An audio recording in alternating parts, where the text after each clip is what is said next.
الحمد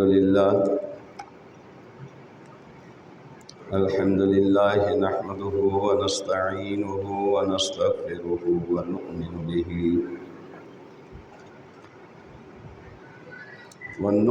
به ونتوكل عليه ونعوذ بالله من شرور أنفسنا ومن سيئات أعمالنا من يهده الله فلا مضل له ومن يضلله فلا هادي له ونشهد أن لا إله إلا الله وحده لا شريك له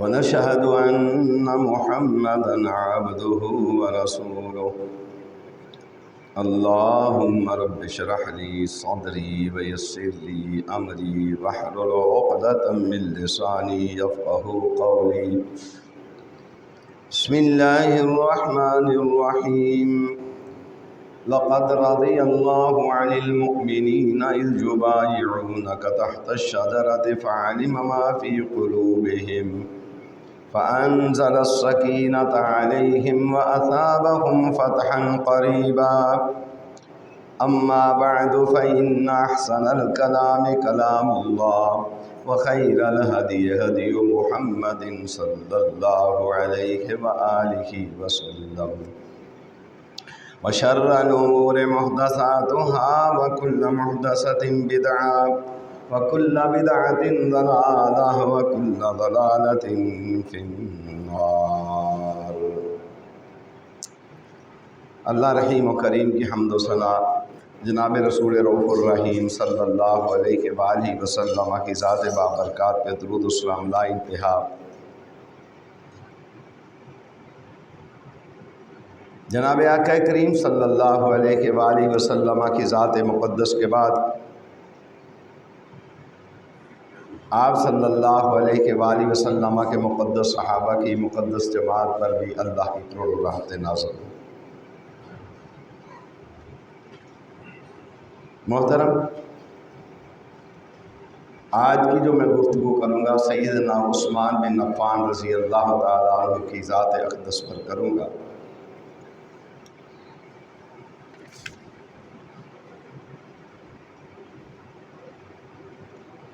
حضرت عثمان غنی رضی اللہ تعالیٰ عنہ کے فضائل و مناقب بے انتہا لا تعداد ہیں، اور چند ایسی چیزیں ہیں جو تمام صحابہ میں سے کسی اور کے حصے میں نہیں آئیں، صرف اور صرف عثمان غنی رضی اللہ تعالیٰ عنہ کے حصہ میں آئی۔ تمام صحابہ میں سے واحد ہستی ہیں سیدنا عثمان بن عفان رضی اللہ تعالیٰ عنہ کی، جن کو نبی صلی اللہ علیہ وسلم نے 11 مرتبہ جنت کی بشارت دی۔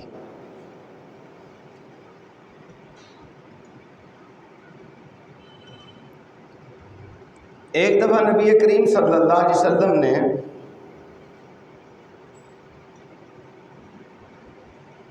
گفتگو کرتے ہوئے اپنی گفتگو کو روک کے ایک بات کی، فرمایا تم میں سے کون ہے جو ایک جنتی کا چہرہ دیکھنا چاہتا ہے؟ تو صحابہ نے عرض کیا اللہ کے رسول صلی اللہ علیہ وسلم ہم سب جنتی کا چہرہ دیکھنا چاہتے ہیں۔ تو فرمایا وہ عثمان ہے جس نے جنتی کا چہرہ دیکھنا ہے، وہ عثمان کا چہرہ دیکھنا۔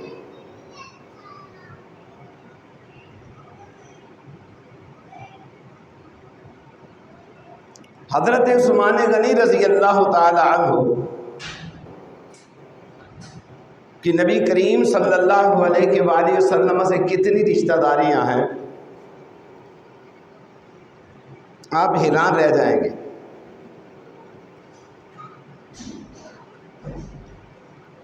والد کی طرف سے علیحدہ رشتہ داری ہے، والدہ کی طرف سے علیحدہ رشتہ داری ہے، اولاد کی طرف سے علیحدہ رشتہ داری ہے، اور حضرت عثمان کے پوتوں کی طرف سے نبی صلی اللہ علیہ وسلم کے خاندان کے ساتھ علیحدہ رشتہ داری ہے، نواسوں کی طرف سے علیحدہ رشتہ داری ہے۔ اتنی رشتہ داریوں کے بعد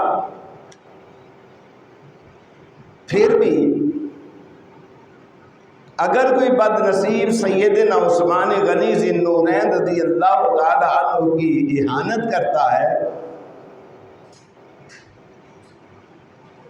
تو میرے خیال میں اس سے بڑا بدبخت کوئی نہیں۔ حضرت شاہ ولی اللہ محدث دہلوی رحمۃ اللہ علیہ ارشاد فرماتے ہیں کہ جب سے یہ دنیا بنی ہے کوئی انسان ایسا پیدا نہیں ہوا جس کے نکاح میں پیغمبر کی 2 بیٹیاں آئی۔ اب دیکھیں والد کی طرف سے نبی صلی اللہ علیہ وسلم کی رشتہ داری کیا ہے۔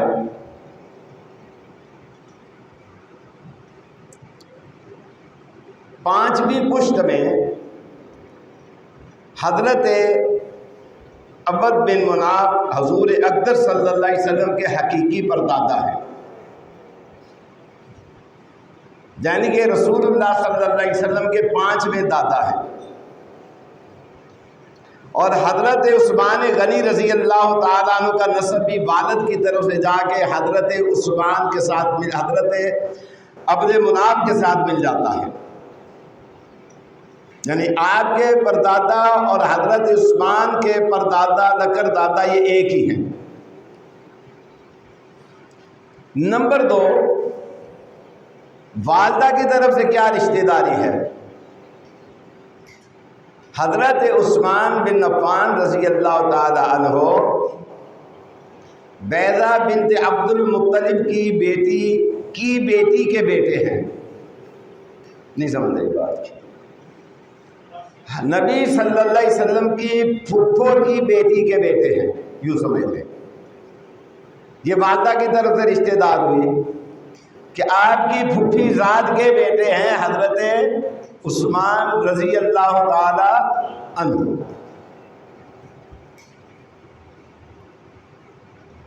اب آگے چلیں،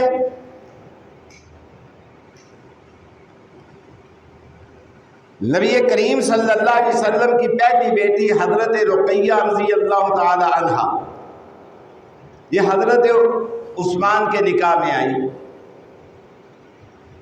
نبی صلی اللہ علیہ وسلم میدان بدر میں جب جانے لگے تو حضرت رقیہ بیمار ہو گئی۔ نبی صلی اللہ علیہ وآلہ وسلم نے حضرت عثمان کو کہا کہ آپ مدینہ طیبہ میں رک جائیں، آپ کو ثواب بھی وہی ملے گا جو بدر کے صحابہ کو ملے گا، اور بدر کے صحابہ کو جو غنیمت سے حصہ ملے گا آپ کو حصہ بھی ملے گا، آپ میری بیٹی کی تیمارداری کریں۔ اور جب میدان بدر سے فاتح کی حیثیت سے نبی کریم صلی اللہ علیہ وآلہ وسلم واپس مدینہ منورہ تشریف لائے، مدینہ منورہ میں داخل ہوئے تو سامنے سے ایک آدمی نے آگے خبر دی کہ آپ کی بیٹی رقیہ رضی اللہ تعالیٰ عنہ فوت ہو چکی ہے۔ نبی کریم صلی اللہ علیہ وآلہ وسلم سیدھے قبرستان پہنچے، دیکھا تو حضرت عثمان بن عفان رضی اللہ تعالی عنہ آپ کی قبر اطہر پر مٹی ڈال رہے تھے۔ نبی کریم صلی اللہ علیہ وسلم نے سیدہ رقیہ کی قبر پہ کھڑے ہو کے یہ کہا، اللہ یہ رقیہ میری بڑی پیاری بیٹی تھی، اور میں گواہی دیتا ہوں کہ یہ تہجد گزار بھی تھی، اللہ رات کو اٹھ کے تیری بارگاہ میں رو رو کے سجدے کرنے والی تھی۔ نبی کریم صلی اللہ علیہ وآلہ وسلم تشریف فرما ہے، ایک جنازہ گزرا، لوگوں نے اس کے متعلق کو اچھی گفتگو نہیں کی تو آپ صلی اللہ علیہ وآلہ وسلم نے ارشاد فرمایا وجبت۔ تھوڑی دیر گزری ایک اور جنازہ گزرا، تو لوگوں نے اس جنازے کے متعلق اچھی گفتگو کی، تو آپ صلی اللہ علیہ وآلہ وسلم نے پھر ارشاد فرمایا وجبت۔ اب صحابہ نے عرض کیا اللہ کے رسول صلی اللہ علیہ وآلہ وسلم آپ نے دونوں دفعہ وجبت کہا ہے، تو آپ صلی اللہ علیہ وآلہ وسلم نے ارشاد فرمایا پہلی دفعہ لوگوں نے اس کی خلاف گفتگو کی، تو میں نے کہا وجبت، لوگوں کی گواہی اس کے خلاف تھی، تو میں نے کہا جہنم اس پر اللہ نے واجب کر دی ہے۔ اور دوسرا جنازہ جب گزرا تو لوگوں نے اس کی تعریف کی، تو میں نے کہا وجبت، تو اس کا مفہوم یہ تھا کہ لوگوں نے مرنے والے کی تعریف کی ہے، گواہی دی ہے کہ یہ بڑا اچھا انسان تھا، تو اللہ تعالیٰ نے ان کی گواہی کو قبول کرتے ہوئے اس پر جنت کو واجب کر دیا ہے۔ اب دیکھیں نبی کریم صلی اللہ علیہ وآلہ وسلم سیدہ رقیہ رضی اللہ تعالیٰ عنہ کی قبر پہ جا کے دعا مانگتے ہیں، اور ساتھ کیا کہتے ہیں؟ اللہ یہ تہجد پڑھنے والی تھی، اللہ یہ سجدے کرنے والی تھی، اللہ یہ تیری بارگاہ میں رو رو کے معافیاں مانگنے والی تھی، اللہ یہ میری پیاری بیٹی تھی۔ تو نبی کریم صلی اللہ علیہ وآلہ وسلم نے سیدہ رقیہ کے لیے دعا کی، اور کچھ دنوں کے بعد دیکھا کہ حضرت عثمان تو بہت غمگین ہے، تو کہا اچھا، بلایا، کہا ہے عثمان آسمان سے میرے پاس اللہ تعالیٰ نے جبریل کو بھیجا ہے اور مجھے حکم دیا ہے کہ اپنی دوسری بیٹی ام کلثوم کا نکاح جو ہے عثمان کے ساتھ کر دو۔ تو فرمایا پریشان ہونے کی ضرورت نہیں ہے، میں آپ کے نکاح میں ام کلثوم کو دیتا ہوں۔ حضرت ام کلثوم رضی اللہ تعالی عنہا کا نکاح نبی کریم صلی اللہ علیہ وآلہ وسلم نے حضرت عثمان رضی اللہ تعالیٰ عنہ کے ساتھ کر دیا۔ اب آپ دیکھیں کہ ایک آدمی پر گواہی دینے والے محلے کے لوگ ہوتے ہیں، فیملی کے لوگ ہوتے ہیں، اپنے رشتہ دار ہوتے ہیں، شہر کے لوگ ہوتے ہیں، اپنے علاقے کے لوگ ہوتے ہیں، کہتے ہیں جی بندہ بہت چنگا ہے، بندہ بہت اچھا ہے، بندہ بہت پیارا ہے۔ تو جس کے متعلق جناب نبی کریم صلی اللہ علیہ وآلہ وسلم نے گواہی دی ہو، یعنی ساری دنیا کے سچے، ساری دنیا کے بلند کردار، ساری دنیا کے اعلیٰ اخلاق کے مالک اگر ایک پلڑے میں رکھ دیے جائیں تو نبی کریم صلی اللہ علیہ وسلم کی کوئی ایک گفتگو ایک پلڑے میں رکھ دی جائے، ساری باتیں نہیں، ایک گفتگو آپ کے اخلاق کا ایک اعلیٰ نمونہ رکھ دیا جائے تو خدا کی قسم ساری دنیا کے اخلاق والے لوگ، ساری دنیا کے اعلیٰ کردار کے لوگ نبی صلی اللہ علیہ وآلہ وسلم کے ایک جملے کا مقابلہ نہیں کر سکتے۔ تو آپ فرماتے ہیں کہ عثمان 11 دفعہ فرمایا کہ عثمان جنتی ہے، اور اگر عثمان اعلیٰ اخلاق کے مالک نہ ہوتے تو کیا نبی صلی اللہ علیہ وسلم دوسری بیٹی دیتے؟ آپ کبھی بھی نہ دیتے۔ نبی کریم صلی اللہ علیہ وآلہ وسلم نے حضرت عثمان بن عفان رضی اللہ تعالی عنہ کو اپنی دوسری بیٹی بھی دے دی۔ اب دیکھیں آگے چلتے ہیں، تیسری رشتہ داری ذرا ملاحظہ فرمائیں۔ حضرت عثمان کے ایک بیٹے کا نام ہے عبداللہ۔ کیا نام ہے جی؟ عبداللہ، نام یاد رکھیں۔ حضرت عثمان کے بیٹے کا نام ہے عبداللہ۔ اس عبداللہ کا نکاح، پھر سنیں، حضرت عثمان کے بیٹے کا نام ہے عبداللہ۔ اس عبداللہ کا نکاح حضرت حسین رضی اللہ تعالی عنہ کی بیٹی سکینہ سے ہوا۔ پھر سنیں، حضرت عثمان کے بیٹے کا نام کیا بتایا میں نے؟ عبداللہ، اور عبداللہ کا نکاح جناب حسین رضی اللہ تعالی عنہ کی چھوٹی بیٹی حضرت سکینہ سے ہوا۔ کن سے ہوا؟ حضرت سکینہ سے ہوا۔ یاد رکھنا، جو لوگ حضرت عثمان پہ انگلی اٹھاتے ہیں ان سے ہمارا سوال یہ ہے کہ اگر عثمان کی شخصیت داغدار تھی تو ہمیں بتایا جائے، ہمیں سمجھایا جائے، کیا حضرت حسین رضی اللہ تعالی عنہ اپنی بیٹی سکینہ کا رشتہ حضرت عثمان کے بیٹے عبداللہ کو دیتے تھے؟ کوئی نہیں دیتا۔ اب آگے چلیں، یہ تو حضرت عثمان کے بیٹے عبداللہ تھے، حضرت سکینہ کا رشتہ ہوا نا، جو حضرت حسین کی لگتے جگر ہیں، حضرت حسین کی بیٹی ہیں۔ آگے چلیے، اب حضرت عثمان رضی اللہ تعالیٰ عنہ کے ایک بیٹے کا نام، پوتے کا نام بھی عبداللہ ہے، پوتے کا نام بھی عبداللہ ہے۔ یہ عبداللہ ایسے ہے، عبداللہ عمر کا بیٹا، عمر عثمان بن عفان کا بیٹا رضی اللہ تعالی عنہ۔ اب عبداللہ جو پوتا ہے، اس کا نکاح کس کے ساتھ ہوا؟ حضرت حسین کی بیٹی فاطمہ کے ساتھ۔ حضرت عثمان کی بیٹی، بات پھر سمجھیں، حضرت عثمان کے بیٹے عبداللہ کا نکاح ہوا حضرت حسین کی بیٹی سکینہ کے ساتھ، اور حضرت عثمان کے پوتے عبداللہ، ان کا نکاح ہوا حضرت عثمان کی بیٹی حضرت حسین کی بیٹی فاطمہ کے ساتھ۔ نام یاد رہے گا۔ اگر ان کے آپس میں تعلقات خراب ہوتے تو کیا حضرت حسین اپنی بیٹیاں حضرت عثمان کے پوتے اور بیٹے کو دیتے؟